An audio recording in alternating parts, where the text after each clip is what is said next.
business people, youth in 49 different states, plus 8 Canadian provinces.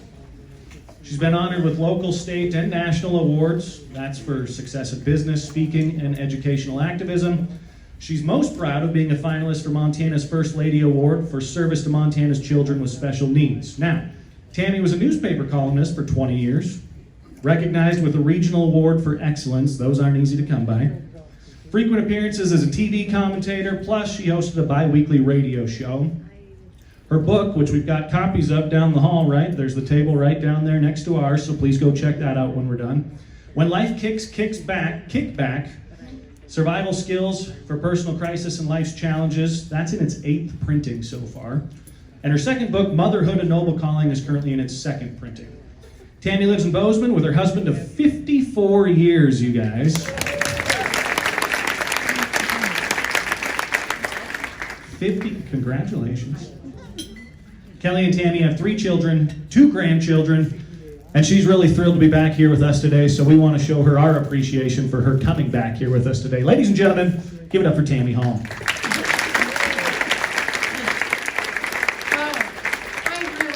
I really, truly am honored to be back. I'm nervous about it. And first, before we even start, I wanted to ask you, do you love this dress? I know it's summer in Bozeman. I know. My neighbor moved in from California. She was really mad the other day out walking her dog, and she said they lied on the weather report. They said it was going to be still and clear. I said, well, that's what they say in Montana. It's still snowing and clear up your butt. And I can say but, because he's a lawyer and he said it last night. I was like, okay, that makes it Montana. And for those of you who don't know, you guys, that's Western Montanan for you all, okay? It's just so ingrained in us. But anyway, the best news about this dress, I bought it 8 years ago and it still fits, so I was fat back then. I know. Oh boy. Okay, so I have notes. The first thing I want to do, Lori, I know everybody's been telling you thank you, but I just had to point out to you people, you know, a lot of people, they aren't working hard and they're doing less than they ever did, and they don't want to, I don't know, I'm not going to talk about that, but look what this woman put together for you. I mean, this is just amazing. And I just love it. And I was so impressed, and I was reading this and I thought, ooh, Mark Allen, becoming an unboring, thrilling wedding person or whatever. Notary, are you here? Is he here? Because I wanted to invite him to go to my next colonoscopy. I mean, really, if he can make all this exciting, I think my daughter's going to welcome him right in, you know. Okay, and then I was so impressed. I didn't know who Ron was, but the basics of Ron, the legality of Ron, get aboard with Ron. You know, I studying Ron, I thought, I gotta meet this guy. And then Lori told me that it was a new computerized program because COVID threw you guys into the new century of technology, which honestly, it just overwhelmed me. I mean, I'm just overwhelmed by all of it, and I'm so impressed. In fact, my husband beforehand, we practiced with his glasses on getting the little switch on back there, and poor Richie asked if he could do it, and I said, I don't let any man turn me on but my husband. But the button is now on. Yes, I know. It happens. Okay, well, it's fine. We're cool. We're just cool here. Anyway, I didn't have the BS gene when I was a kid. I don't have it at 73. Okay? So this is what you get. Do not blame Lori. Blame me. All right? I can handle it. And you know, here's the sweet thing that Lori said.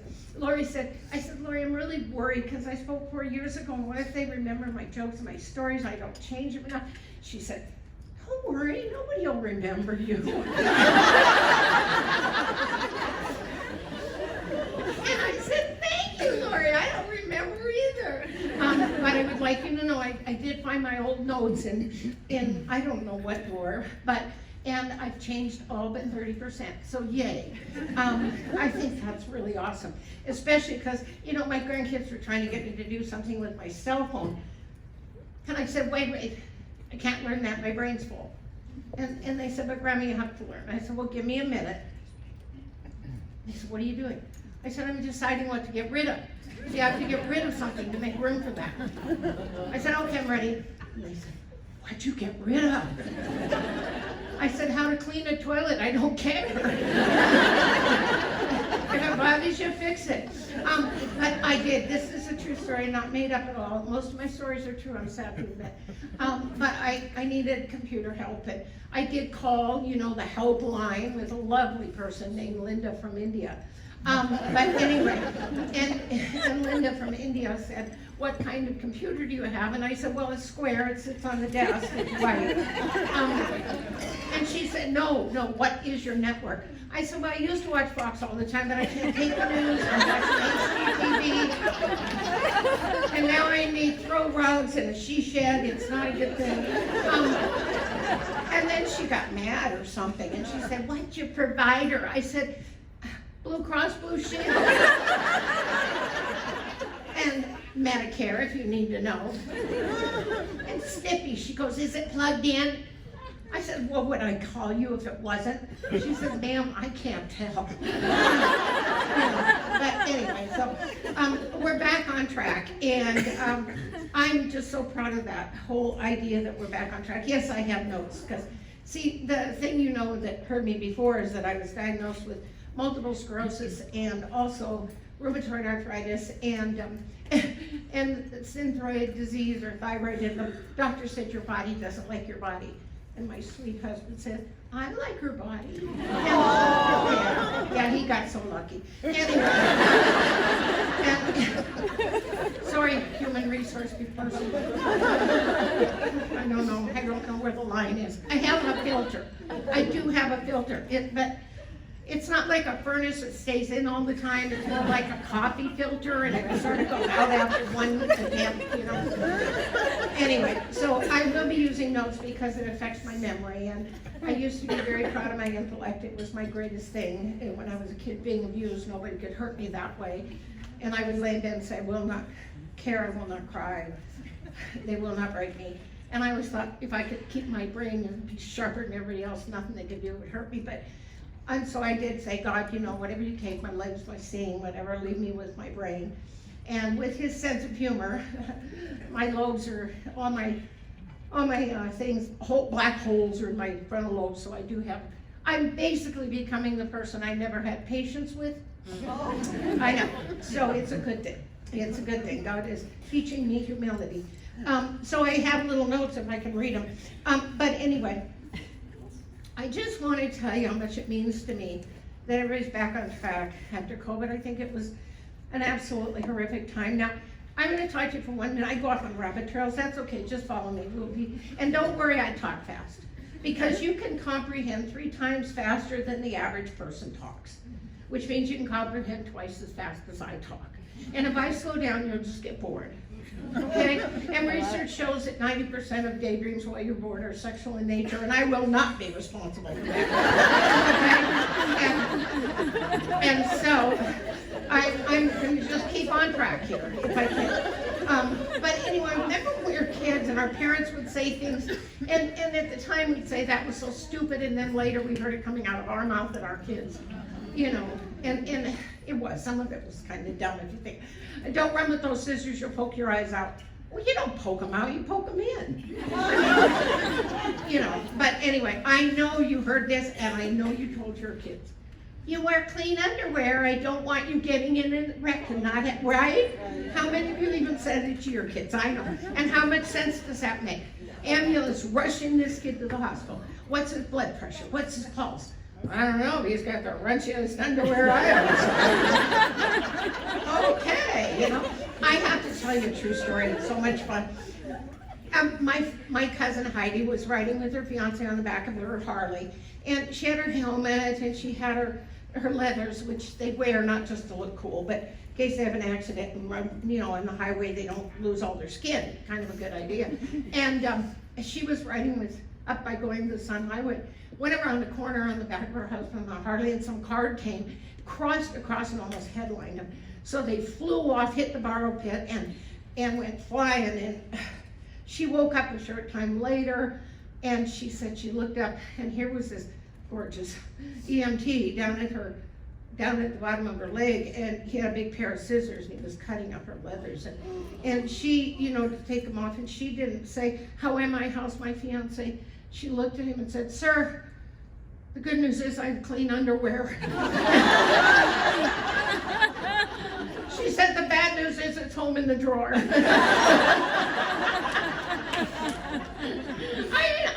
I don't know, that just cracked me up because one of the things that I think you remember that our parents said to us is, if you're ever on fire, do 3 things. Stop, drop, and roll.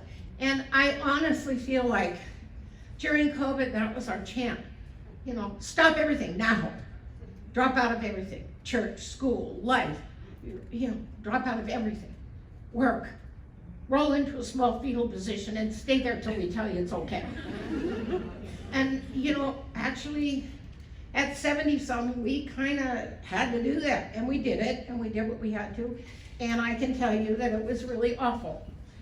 We were grounded, we couldn't see anybody, we couldn't do anything. I was eating food that I'd had in the house for I don't know how long. I quit looking at the suggestion dates, as to when they went bad, because who cares? I gained 30 pounds. The best thing that could happen to me is to get food poisoning.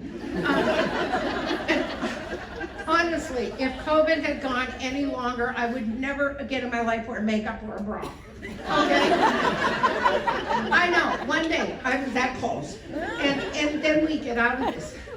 And our kids, they precious kids, they were all worried about us, so they sent us a Marco Polo app, which, we could do that thing with them. And I learned how. My daughter taught me, and it was really good. And the first night I'm not showing you the first night. I sent her a video, and I said, "Oh, thank you for this. It's just so nice that we're going to get to talk to you on this." And then my daughter called the next day and she said, "Mom, I think you're doing okay, but if you're going to film in bed, you need to wear something." I said, "Well, it was just my neck up." She goes, "Mom, you gesture a lot." And I went, "Oh, okay." So anyway, so I did what we were told, but I did think that I would share with you how mature my husband and I were in the middle of COVID. They told us, our kids protecting us, that we couldn't come over for Easter, and we were just heart sick, and so we thought we'll send them a meaningful video about how we feel about that. You can see how we're still in our pajamas. It's 1 in the afternoon. Well, I'm so glad that you decided to give us compliments on not coming over. That's what We want to see and hug and have a wonderful time with our kids. So, I don't know. I just thought you'd appreciate how mature we were. And I have to tell you, I know everybody shut down, but what really blew me away and why I wanted to be here today is to compliment you, because the reality is you didn't. The reality is you didn't run and hide. The reality is people were still getting married, people were still dying, people still had to sell cars and buy cars, and people had to adopt kids, and kids had to go to court, and you were there. And I want to thank you. I have a good friend here. I won't point you out to her because she'd just shoot me for it. But anyway, but she has 2 teenage kids, which in itself is a challenge. She adores her in-laws, and that her father-in-law was dying. Her mother-in-law had Alzheimer's. She had to put her mother in due to Alzheimer's and deal with that. And I just can't imagine having all of this to deal with. And guess what she did? She went to work at the law firm every day. And she was notarying people out in the parking lot because they didn't want to come in. And she kept it going. And I know she's just one of everybody in this room. And while all the rest of us hid out, you guys, you served and you worked and you gave. And there's just something to say for that. And me, I just am going to do that from now on. I love this quote. Life is not a journey to the grave with the intention of arriving safely in a pretty and well-preserved body, but rather to skid in broadside, thoroughly used up, totally worn out, and loudly proclaiming, "Wow, what a ride." I know. And I'll tell you, how are we going to do that? Well, we're going to tell you how we're going to do that. We got to remember how to laugh. I don't know about you, but I was just scanning the internet or anything to laugh at, during COVID, because people need to laugh. And we have totally forgotten how to laugh. I said to my husband, they do research, do you know why women live longer than men? My sweet husband said, because they want to.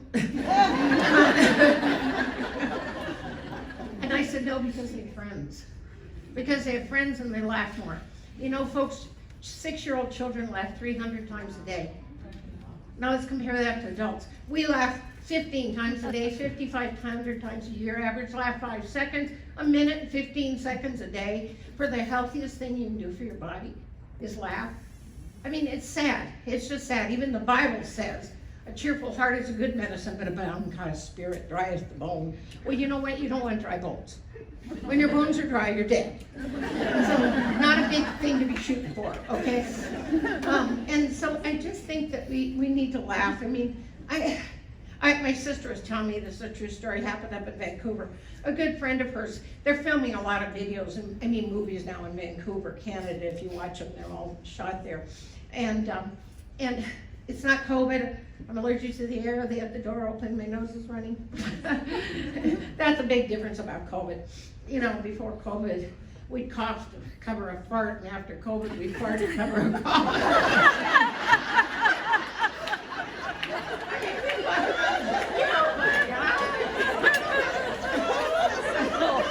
I need to write that down. I'm pretty charming. Okay. But anyway, my friend, my sister's friend lives in Vancouver, and she went to get an ice cream cone, and she saw Tom Cruise over in the corner. I mean, she knew it was Tom Cruise. I mean, Tom Cruise, Top Gun, coming out again. Kids don't care, didn't see the first one. Anyway, so she saw him, and she's thinking, oh, it's Tom Cruise. But she's like, oh, for Pete's sake, you're 66 years old, get on with your business. So she just went over and got her ice cream cone, and then she went out and she was thinking, I can't believe it's not Tom Cruise. And then she thought, oh, I paid for my ice cream cone, I forgot to take it. Well, I paid for it, I'm getting it. So she walked back in, and she went up, and people were laughing, and she said, I paid for my ice cream cone, I forgot to get it. And a voice came from over on the side and said, ma'am, I am Tom Cruise, and your ice cream cone is in your purse.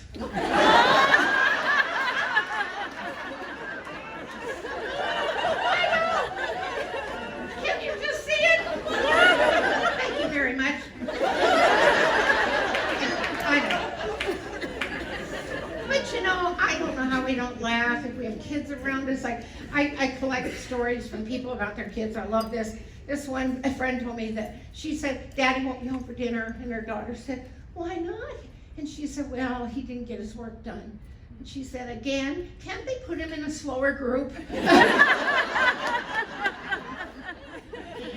just love it. I think, oh boy, kids are so good for us.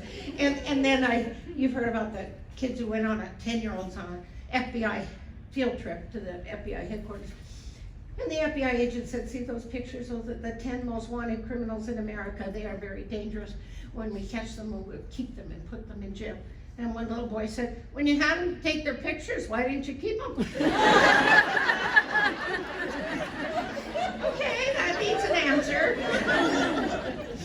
And of course, my friend who works at a Christian school, and she's in the cafeteria, and when kids are going by, and one little boy went to take another apple, she said, 1 apple per person, God is watching. And then he got to the end of the line, and he said to his friend, take all the cookies you want, God's watching the apples. I know, I just love it. Anyway, I just think we need to laugh. I think we're too serious, and I think it hurts us. So I'm going to talk to you today about some things we can do personally. This isn't about notary, but this is. This is about how to survive stress, okay? Because we've just come out of the biggest stress ball there ever was. So these are ways you can avoid stress. And the first one is very simple. Everybody must agree with me. No, they don't. I love my husband. He's my best friend in the world, 54 years, and we do not agree on everything. And he has a right to be wrong. We have got to get over this. People, and you know what my husband has taught me? He's taught me this. I don't have to attend every argument I'm invited to. I used to think I had to, or that I was giving up and I wasn't trying and I wasn't fighting.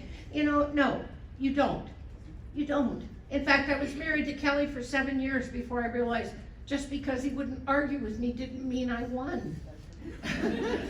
And sometimes you just don't argue. Never try to out-puke a buzzard. I mean, some people like it, and they want to argue, and they want to fight, and you don't need to. And, you know, my precious husband said to me a while back, honey, I'm leaving the room now, but if you want to keep talking, you can. I know. I thought that was pretty sweet. He said, let's run upstairs and make love. I said, you get one or the other.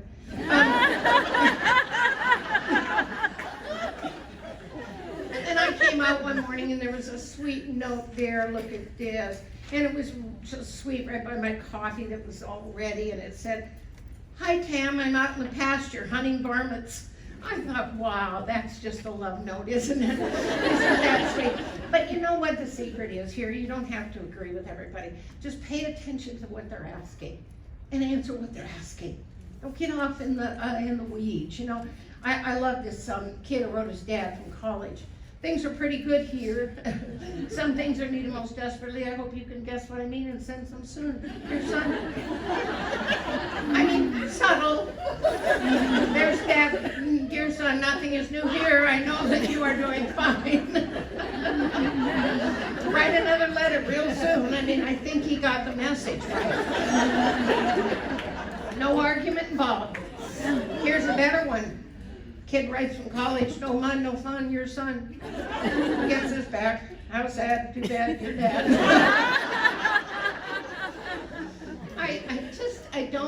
I don't think we need to fight and argue about everything. We're just too tired. Here's another one that we believe we shouldn't.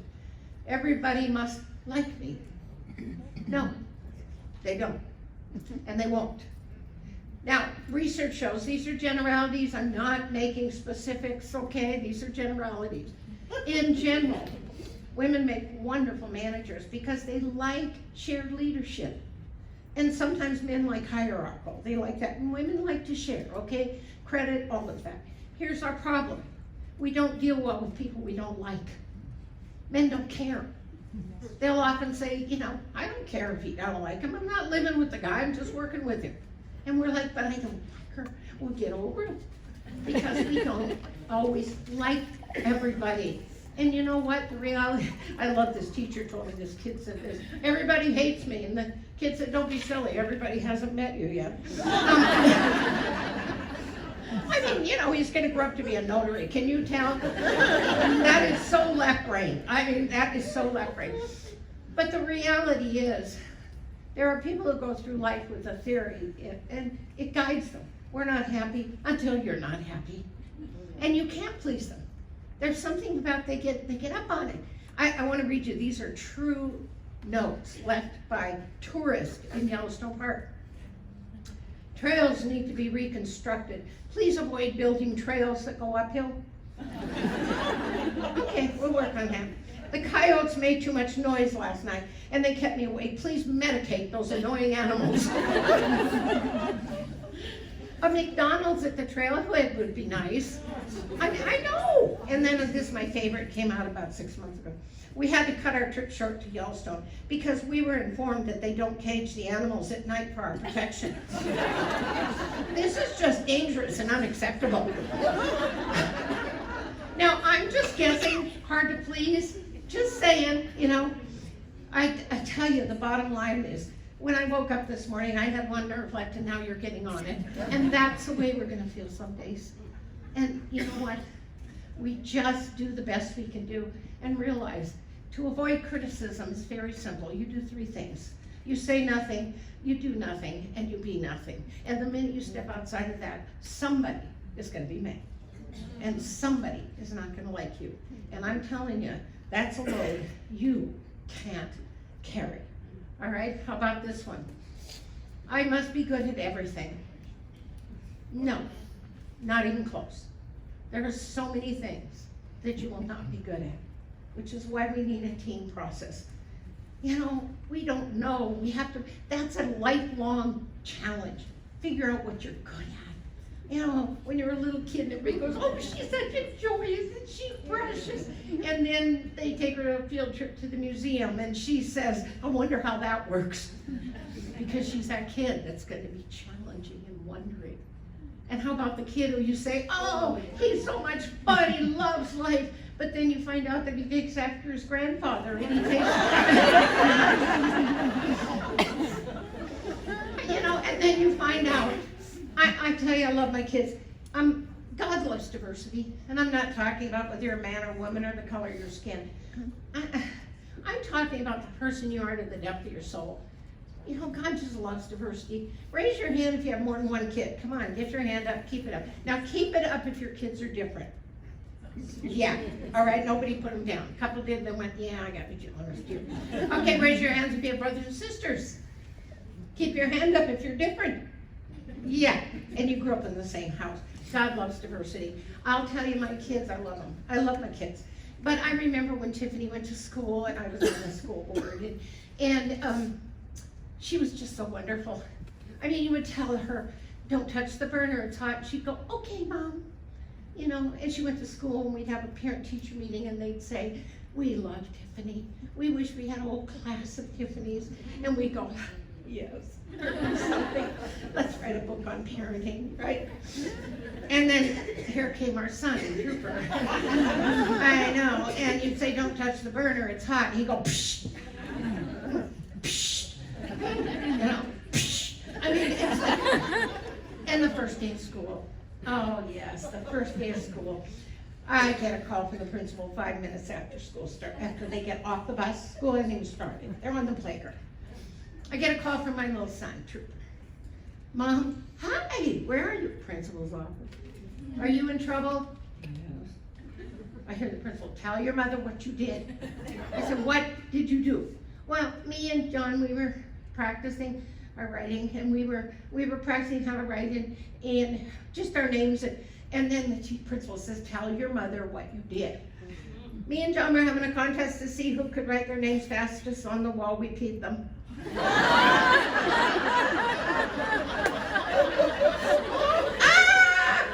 not kidding. I'm not kidding. And I said, I'll call you right back. Click. Guess who I called? My husband. Yeah. And what did he do? He laughed. I said, our son is a pervert. You're laughing. And he said, it's okay, honey. Really, it's my fault. Ooh. Like where this is going. Okay. And why would it be your fault? He goes, well, we do it on the barn. He's really fast. He can beat me. Which kind of put my mind at ease, because I was kind of thinking, what kind of learning disability did my son have that he thinks he can beat Trooper as fast as somebody can do Jay? I mean, that's a lot of staying power.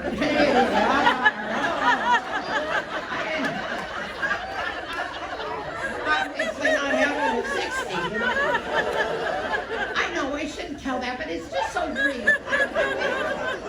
And then I called the principal back and I said, I love her. She's a wonderful principal. I said, Nani, I called Kelly. He laughed. She said, Tammy, I was laughing so hard I had to turn around and cover my mouth. All my years as a principal, I've never seen anything cuter than these two little kids just as serious as they could be writing their names. Let me She said, don't worry about it. You know, they're cleaning up. They're cleaning lockers for a week. They'll be fine. It's good. You know, and from what I know, he doesn't do it anymore. So, okay. But I did notice he changed his name back to Troy, so it's shorter. But the bottom line is, you're not good at the same things. You need to find it and figure out what it is and just be yourself. Individuality isn't lost all at once. It's traded in bit by bit. I mean, what are you trading it off for? The person God made you. Are you trading off to be popular, to get a better job, to get your name on a project? I mean, those are your decisions. Go ahead, but sometime ask yourself, what am I paying for this? Because the bottom line is, the very best thing you can do is to get very good at being you. Because if you try to be somebody else, you're going to be a bad imitation, and there's going to be a big hole where they were. And I'm telling you, it just isn't worth it. Okay, so I must be good at everything. Sorry about my throat. I had a small cyst removed on Wednesday. She said, it's not a big deal. There's just a hole the size of a 50-cent piece on my tonsil. But anyway, but we're fine. It gives me a sexy flavor, doesn't it? Kind of that smoker's thing without the cancer. Yeah, kind of a good thing, I think. Things should be different. Yeah, but they aren't. They should be different. We shouldn't have got COVID. It shouldn't have been released on us. And and on we got. You know what? How many of you said this, heard this as a kid? Life isn't fair. Right? How many of you told your kids, life isn't fair? And then something happens to us and we're like, excuse me, God, I didn't mean me. Well, guess what? Life isn't fair for anybody. No promises. God promised you a safe passage, not a smooth landing. Or a safe landing, not a smooth passage. I'm telling you, it isn't. You ever feel like this at the end of the day? And you think there's stress in your life. So what's causing the stress for this little fish, folks? Is it because he's in a blender? What's causing it? It's plugged in? Yeah, something bad's gonna happen anytime. What else? He doesn't get to push the button. I have been in that blender. Really, I only have 2 speeds, off and puree. I've been in that blender. I've made mincemeat on myself, and I've said, well, I did that, I'll survive it. I have been in that blender and somebody else is pushing all my buttons, and I'll tell you, those are the times you almost don't survive. There were 5 kids in our house. We fought a lot. We are Irish, Italian. Yeah, I know. I know. Yeah, you want to talk about a good combination. And we just fought a lot, but we're also like soldiers in a foxhole.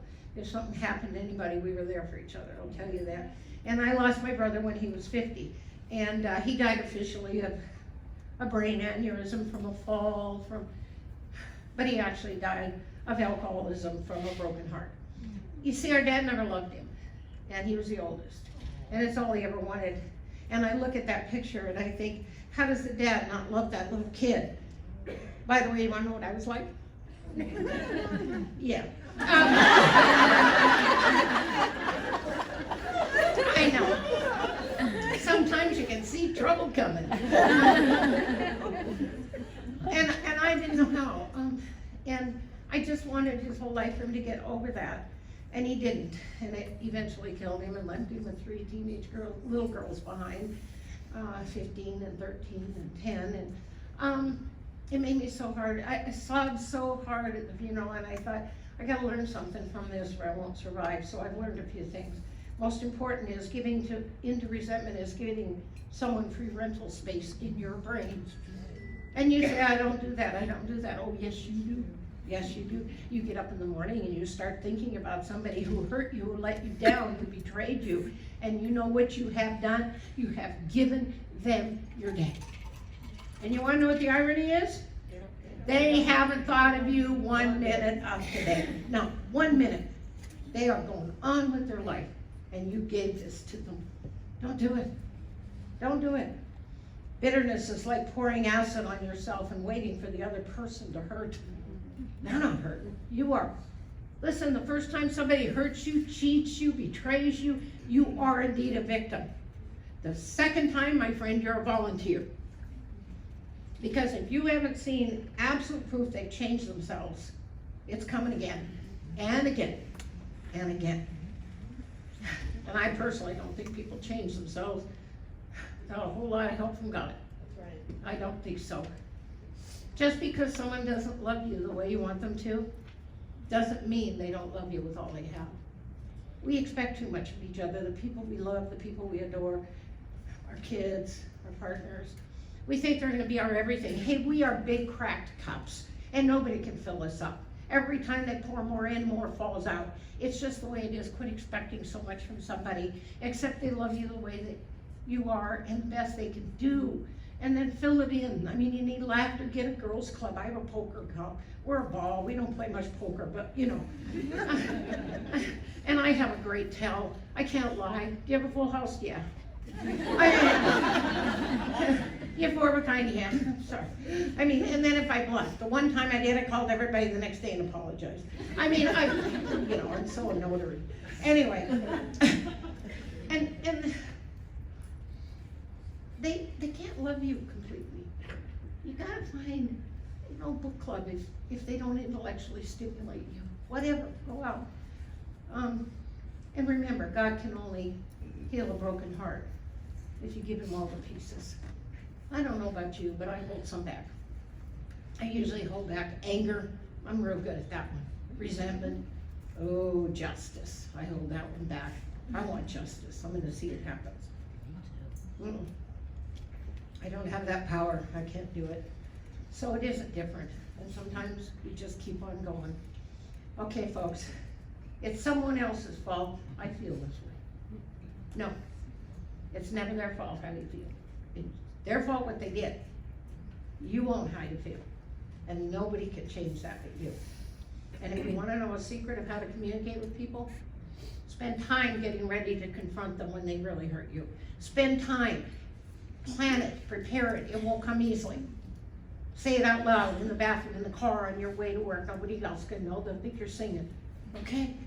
And then when you talk to this person, you say, I feel. Why? Because they can't say you don't. I feel angry. Well, no, you don't. Excuse me. I feel hurt. I own it. It's me. Well, I got them listening now. Tell them what. I think we made it clear our daughter had to be home at 11 o'clock. She comes in at 1, you think it's funny. Okay, you got that far. Now tell them what you want.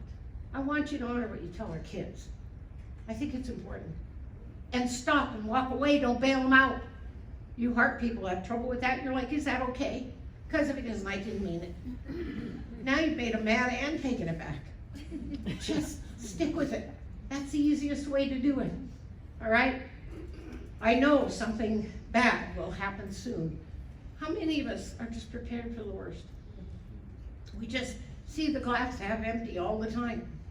I see it half full, but my teeth are in it. They always say what you see is what you get. That's not true. What you see is what you look for. You can walk into anybody's office you work with, and you will see something that's disarray or not right. You can walk into that same office and see some things that are making a difference in people's lives. It's your choice. True story about a little guy who was 82 years old. He lost his wife. Kids wouldn't visit him. He went to the park. He took his cane. He wrote in the sand by the bench, God is nowhere. And then a little kid who was playing on the swings ran over, sat down, looked down and said, yes, yes. She grabbed a stick and she underlined, God is now here. It's the way you want to look at it, folks, because it's not going to get easy. It just doesn't. So, here's a good one. There's no point in even trying. Come on, I know we kind of feel that way at this point. If it's physically dangerous, if it's spiritually dangerous, if it's mentally dangerous, you know what? Don't try. But otherwise, go have some fun. Quit only doing things you're good at. I suck at golf. I mean, you can't imagine how bad I am. And I think it's fun. And I get par on every hole. If it says par, hit it 3 times and pick the ball up, go drop it in the little thing and go, good job. Drive some people I play with crazy, but why do I care? It's my game. Oh, sometimes I get 5 shots and then I pick it up and drop it the hole. Boom, par. But I'm having way more fun than people who think they have to be good at everything. How about this one? I can't help the way I am. Then who can? Then who can? The old serenity prayer. Remember that? God grant me the serenity to accept the things I cannot change, the courage to change the things I can, and the wisdom to know the difference. I think it should be this way. God grant me the serenity to accept the people I cannot change, the wisdom to change the one I can, or the courage to change the one I can, and the wisdom to know I'm the one. You can't change the people you work with. They have a right to have that job. You can't even change your kids completely, folks. You can teach them values and principles so they grow up to be good people. That's what you get to do. And it's not easy. And they aren't going to like you. They're not there to be your friends. They aren't there to be your friends. You aren't there to be their friends. They have friends. You're there to be a parent. And when I took my daughter to college, I said to her, honey, I thank you for being so absolutely horrible the last few years. Otherwise, this would be such a painful moment. And she said, that's not funny. I said, well, yeah, it kind of is. Then she came home at Thanksgiving and she said, I have two things to tell you. Number one, you were an amazing cook. I didn't know until I had that dorm food. And number two, it was funny. And we are friends today, but not then, because then she needed a parent, somebody to set the guidelines, someone to set the rules. Now, okay, how about this one? Your problems are my problems. No, they're not. I might help you carry them for a while because I love you. I might help you carry them for a while, but they're still your problems. And when they're too heavy, I can't do that anymore. When I wrote my first book, I had to come to grips with my mother's alcoholism. I just thought I could cure her. I spent my whole life, even as a little kid, I can fix mom. I can fix mom. And I wrote in my book, from the moment of birth, everyone is traveling down the road to death.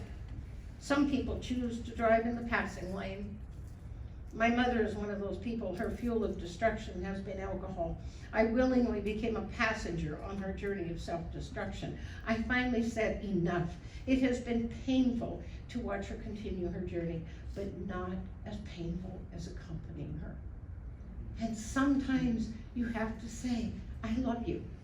I have a good friend who ended up getting divorced, and she never wanted that. She's a Christian woman, she never wanted it. But her husband was a severe alcoholic, she couldn't do anything about it. And finally one night she got up and she had a dream. She told me about it, she called, she said, I had this most amazing dream last night. I was hiking up the hillside with Mark, you know how we love to hike. And he had on his backpack and I had on my backpack. And before we get to the top, I was exhausted. And I was stopping and I was leaning forward. And all of a sudden he came back, he took off his backpack and he put it over mine. He just took all the crap and put it on my back. And he went off running free as a bird and I couldn't get up the side of the mountain because I'm carrying my backpack and his and all the crap he put in both of them. And when I got to the top, I dumped his over and I stood up and I thought, I can carry my load. For my son, I can carry my load. I can't carry his anymore. Your problems are not always my problems, okay? Only as long as I can help you. But if I can't, I won't. There's only one way to do it. There are so many ways to do it. There are so many ways to get to the same goal. Pick the one that fits you. Pick the one that fits your gift. Otherwise, you're just gonna wear yourself out. You know, I talked to a group of doctors one time, a whole group of doctors. A fellow came up to me afterwards. He said, I'm a pediatric cardiologist and I'm a trauma room specialist. He said, that means I work on children whose hearts are broken. They don't work. And every kid who comes to me is dying. And I can save them because I'm the best there ever was. And I saved them 20 hours a week. And I saved them 40 hours a week. More kids coming to our hospital, 80 hours a week. 100 hours. She said, I collapsed. I collapsed. I could do nothing. It took me 3 months to get back on my feet. He said, now I go to work. I give it the best 15 hours I can. I give it everything for the kids, for my sake, for my work ethic. And then I go home and I don't call them and they don't call me. And you know what? The people filling in are doing just fine. I just like to think I was the only one with the only way. And then I go back refreshed and ready. I've done a lot of hard things in my life. I've made a lot of mistakes. And I can't believe I've traveled the world, this little old kid from Billings, Montana. You know, I mean, my idea of adventure was going to Laurel. My dad was an oil man. He'd make us roll the windows down each city. Smell the money. You know? Even then I thought it smelled like rotten eggs, you know? And then I end up doing all these amazing things and it's been fun and it's been grand. But other than being married to my man for 54 years, I will tell you the greatest thing I have done in my life, bar none, is raise 3 kids. That is my legacy. And I know it's not popular to say that today, and I know a lot of people chose not to have children, that's fine. And a lot of people couldn't have children, but you can always have cousins and nephews and nieces and the little kid in the neighborhood and the ones you help with, and they all count. And I'll tell you what, I watched those 3 kids bebop out a door to get on a bus. And I turned around and watched 3 amazing adults go up that door to start their lives. And I thought there was about 10 seconds in between. And I know it doesn't feel that way to you young moms today, but trust me, it goes fast. Not easy, as my good friend said, before they leave the nest, they will soil it. Yes, they will. It's the way they get away. It's the way they let go. But you know, when my kids were young, I wrote a little poem. I called it Motherhood. They asked me to write something for church. I wrote this, and praise God, we've made it into a little book. But I want to read it to you, and it's how I feel today at 74. It began with a twinge and a stirring. It grew in intensity and purpose until my entire body cried against the strain, and only God could carry me past the pain. And when my entire being said, I can't no more, a miracle happened and my child was born, and my heart and my being exclaimed, I am a mother. And God smiled and said, yes, it is good. And the world said, so, it's nice, but doesn't matter. Now your time isn't yours, you won't be paid, no one will thank you for dreams delayed. It isn't really important, but for you we're glad. And I doubted myself, and God was sad. But then bottles and diapers and toys filled my days, and she challenged my patience in so many ways. And the memories of first were written in books, but my heart held her first, her steps, her looks. And I stood by her bed and I felt the stars shine, each breath in her body moved in rhythm with mine. And a glow of love surrounded her face, and her presence told me of God's good grace. And I said, thank you, God, that I'm a mother. And God smiled and said, yes, it is good. And the world said, nonsense. What you do for her, anyone could do. Is there talent in playing with paper and glue? Is there skill in wiping a dirty face? The world must be made a better place, and you can't bring peace to a world going wild by loving and raising one gentle child. And on days without sleep, these words seemed wise, and I doubted myself, and there were tears in God's eyes. Is it true, Lord? I asked when confused. Is there nothing important in all that I do? Sometimes the days run together as one. I wonder if ever I had any fun. No more baby food or cribs or walkers or rhymes, but homework and housework and my job fills my time. I lose my temper. I regret what I say. Please tell me, Lord, am I doing okay? A slamming door interrupts my prayer. My attention is drawn to my child standing there. She's been hurt. I can see past the pallet. She walks to her room. She shuts the door, and she shuts me out. And I wait and I wonder, and my heart feels a tug, for quietly she comes and surrounds my soul with her hug. Her body feels tight, her tears tear me apart. She shares her sorrows and opens her heart. There's such pain in growing up, I remember it now, and I tell her she'll make it, and I tell her how. The Lord loves you, my child. You became his child too by receiving his gift of redemption for you. And we talk for hours, we giggle and share. Her face slowly softens. She knows that I care. She needs time to herself now, so she turns to leave, and I call out, you're special. And she smiles, and she believes.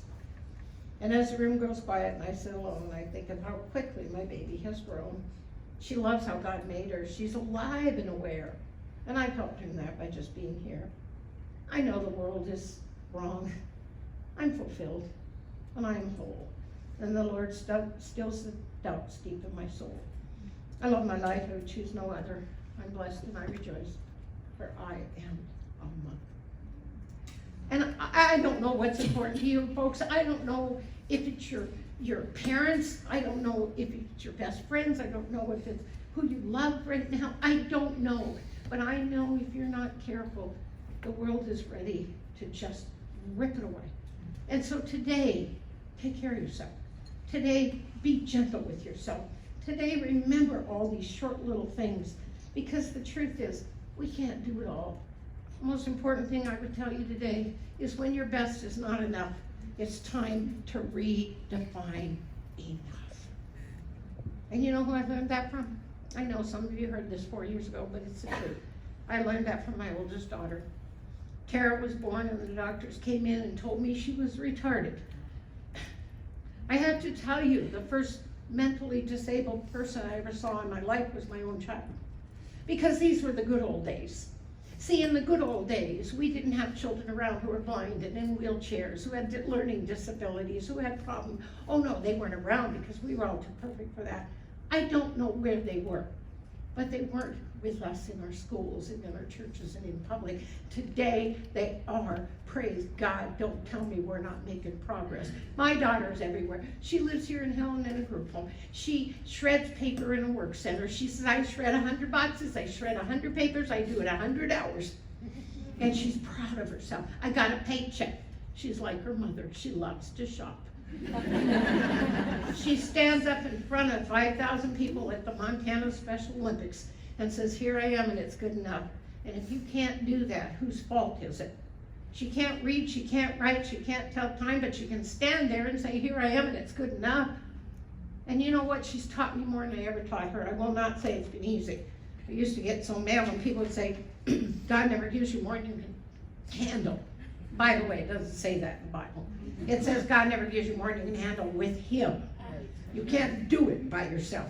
Trust me, I've tried. But you know what? I used to say, no, Lord, you got it wrong. The strong people are down the street.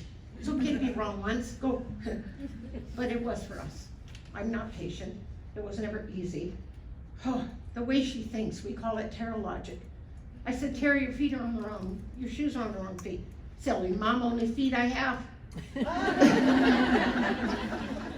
Went to the doctor. You know, she got a little sucker, and she said, my sucker's broken, it can't stand up.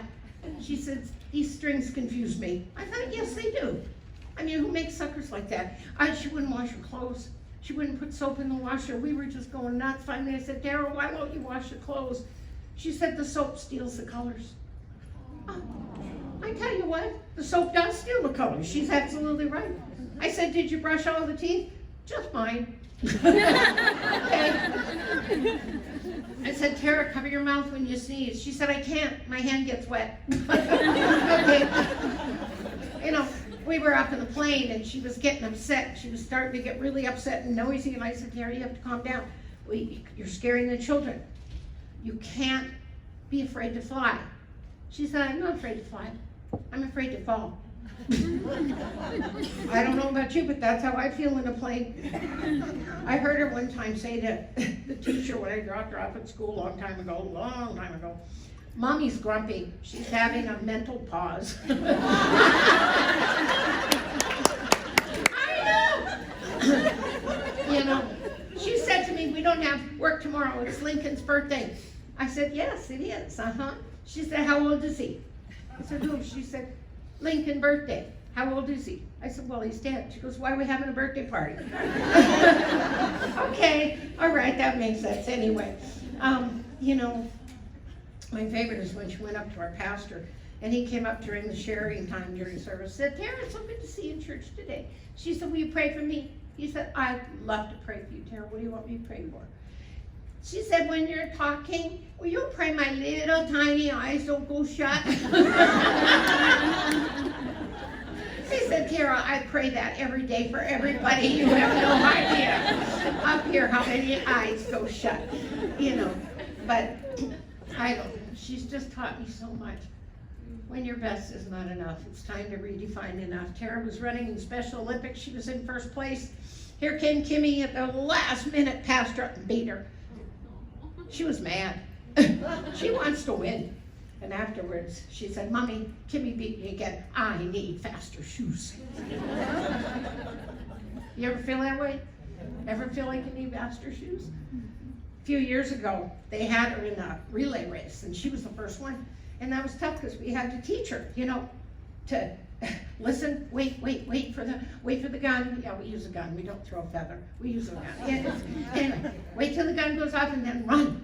So it was gun, run, pass. Gun, run, pass. And we thought we had it down. We really did. And then it came time for the local games, you know, and they had somebody waiting in a quarter mile and a half mile and the 2/3 mile. And we got Tara. Okay, remember, gun, run, pass. Okay, so off went the gun and Tara took off running and so the other three.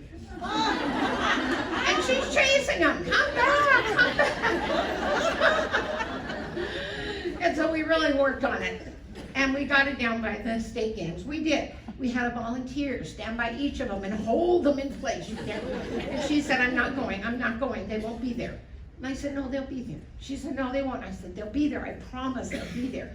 So got time to go, I said, they'll be there. So God, run, go. And she took off and they held him and she passed it off perfect and we all cheered and the next person. And she came up afterwards and she said, I didn't like that.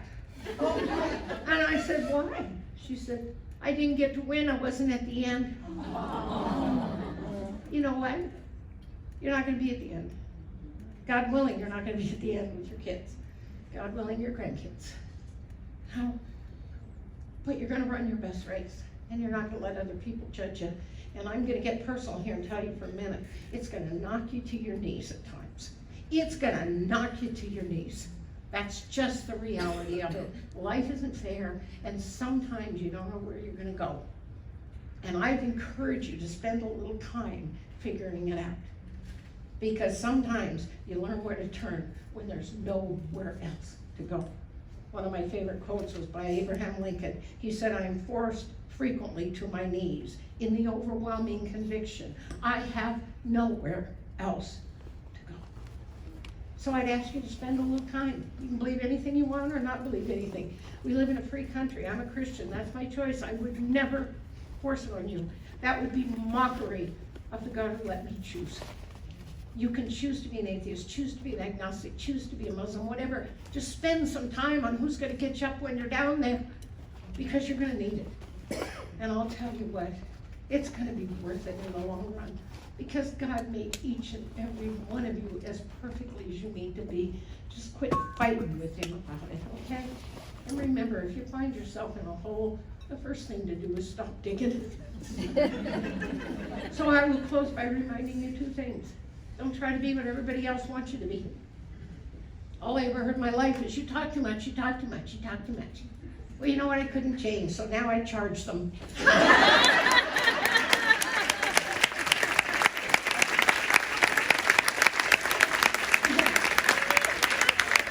And then, the other one that has really helped me in my whole life is, it wouldn't bother you near so much what other people thought of you, if you realize how seldom they do. Everybody's busy with their own life. God bless you. Thank you for letting me be here. I'm really excited.